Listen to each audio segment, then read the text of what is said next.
wheel bearings today on the rear end of this 2022 Polaris RZR. First thing we do is take all the hub and parts, or the radius arms apart. So you got your castle nut, it's 27, your 4 bolts that hold on the carrier that carries the bearing. Those are 15s, caliper bolts, and radius arm bolts. So once you take all that apart, I usually just set mine up like this just so when we're getting the wheel bearings out, you know, this isn't clacking around and this isn't sitting on the floor. But once we got the wheel bearings out, we come over here and take the snap rings out. They can be pretty tricky sometimes. These ones are pretty bad, but usually you just wiggle them out as best as you can. Sometimes they come out pretty easy. Sometimes you might need to PB blast them a little bit. And then after we got them out, you're using snap-on snap ring pliers. Yeah, you don't want to buy the cheap shit for that. It's And then after we do that, we go over to the press and press them out. All right, let's do that. All right, so we'll start with this one.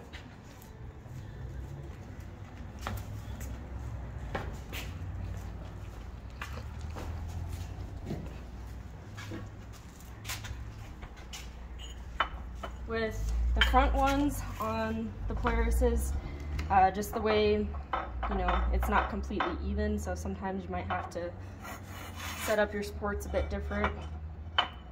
Oh, on the front spindle you're talking about for if you're doing the front ones? Yeah, to get them to balance right, because you don't want to be pressing them out crooked. But with these ones, I like to have a little bit closer.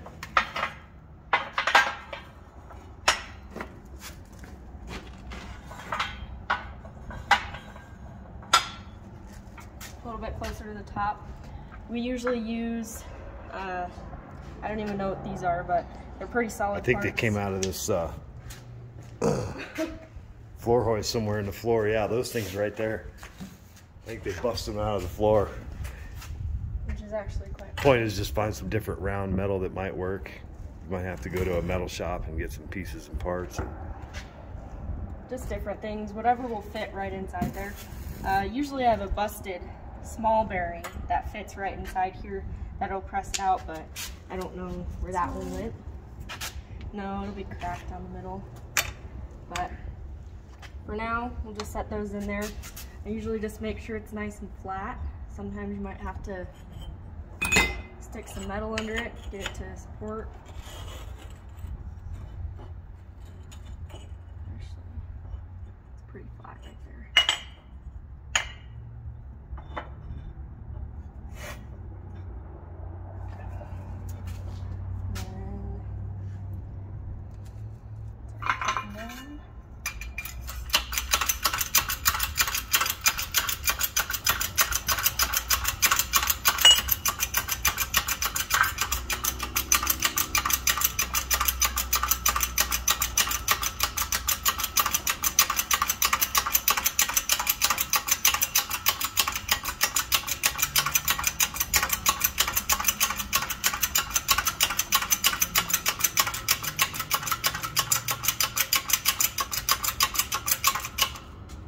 Once you get close, just recenter it, make sure it's nice and center. Like I said, you don't want to be pushing these out crooked.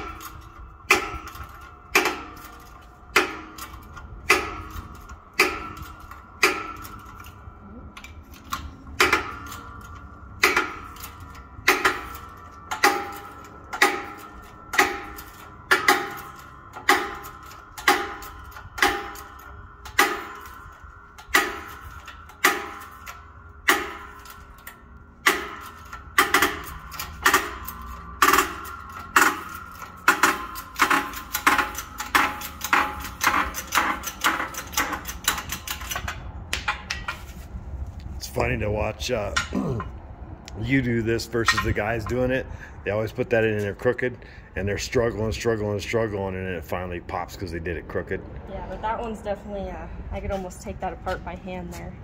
And that machine has, what, 3,000 miles on it? Just about, yeah. Yeah, that's about where these wheel bearings are shit It's canned only that on one Polaris. side, but I could feel it just by shaking the tire. You can feel all that movement in there. And then we'll go ahead, we keep ours in the freezer, but we'll go ahead and get a frozen one. It just helps the metal go in there a little bit better. The metal's kind of shrunk down nice and cold. Okay. And we'll put a new one in. All right. You want to do that really quick? Yeah. Sorry, our hydraulic press is kind of obnoxious. It's to Harbor Freight. And then we you also clean that out. Yeah, I was gonna say, and we also check the inside of these. If it's extremely rough and jagged, we've had a few wheel bearings explode inside the carrier, and usually when that happens, it just eats up the metal inside here. You don't want to put a new wheel bearing in there when it's all jagged, because you'll just have to put another one in there after a couple rides. But what we're gonna do is just clean this one up, and then we'll go get a frozen one. Okay. All right. So I'm gonna put the cold one in. Opposite way, obviously. Still want to make sure it's nice and level. Obviously we're way too close here, so we're gonna have to drop it down again. But same thing, just make sure it's nice and level.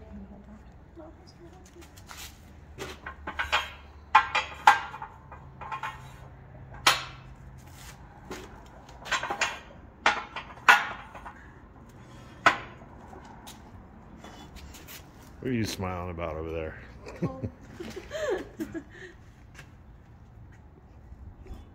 Oh, you're holding the frozen bearing? Yes. Freezing your fingers off?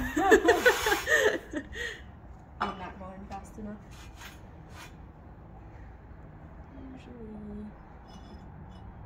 Usually the backside just sits pretty level. You shouldn't have to support it at all. Sorry, I'm taking forever. And then set it in there. Same thing, make sure it's nice and level. It's not going to go in crooked. If it drops straight in or goes in by itself, then you gotta replace your carrier, right? Yeah, I'm gonna say, because it should not be that easy. Go ahead and use these again. And just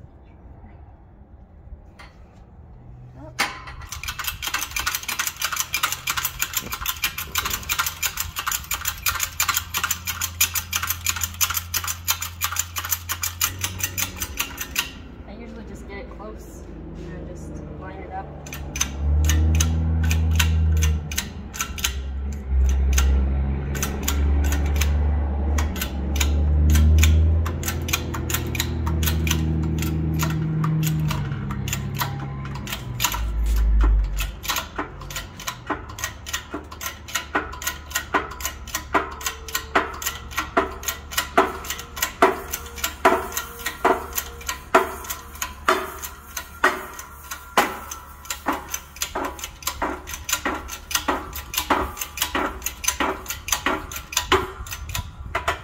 Just go until it bottoms out.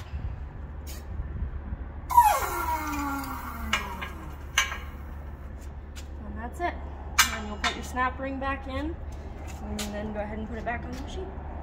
Cool. Thanks.